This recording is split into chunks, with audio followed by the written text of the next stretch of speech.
Hey guys, today I was out shooting and had a topic I wanted to talk about, but it was super windy, which would have made the audio really annoying, so I decided to just film myself going through my practice round and do a voiceover talking about the topic at hand.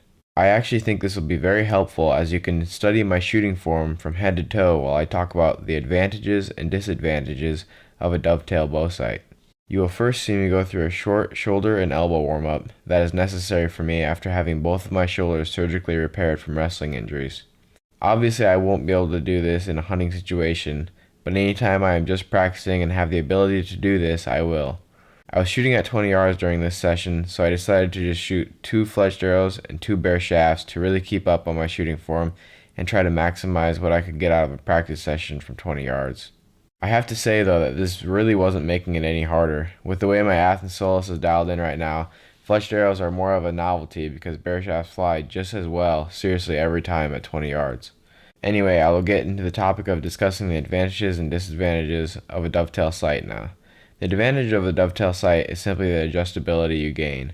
You can obviously move the sight forward and backward to best suit your bow setup, and it typically allows you to get the sight farther away from the riser. We believe getting the sight farther out lets you aim a little bit more precisely, as any movement of the pin is magnified when you get it farther out.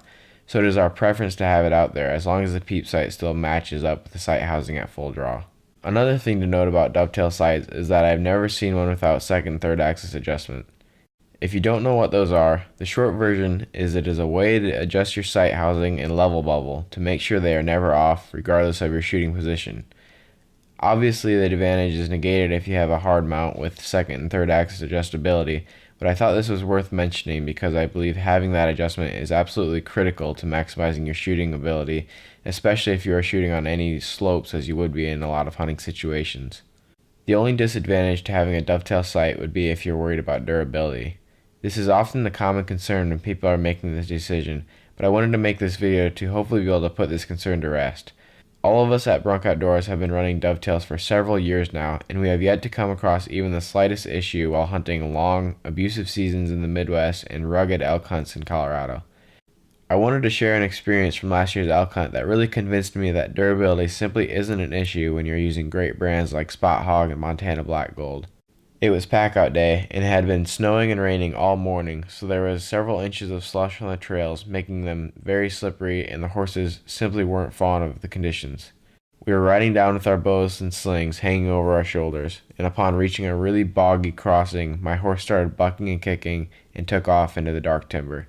Needless to say, I ended up on the ground in a blur and hit hard, rolling several times over my bow before I came to a stop. Perhaps the most disappointing part of this story is that I didn't last the full 8 seconds, but fortunately I didn't get hurt, and amazingly my bow and all of its accessories were just as I left it. The Spot Hogg Hogget looked brand new, and beyond that, the sight didn't move at all. After getting all the mud off my setup when we got home, I was off to the practice range and was ecstatic to find out nothing had changed. Theoretically, a fixed mount could be more durable than a dovetail, but I really wanted to address this so people would know that this simply isn't an issue if you're using a quality dovetail sight. We have had nothing but great things to say about Spot Hogg and Montana Black Gold, and I'm sure there are other great brands as well. For us, we believe the advantages of a dovetail sight far outweigh the one possible disadvantage, so that is what we choose to use. Hopefully this video helped you if you are trying to make this decision for yourself. Let me know what you guys think of this style of video, and as always, if you like the video, make sure you hit the thumbs up button and subscribe if you haven't already. Thanks.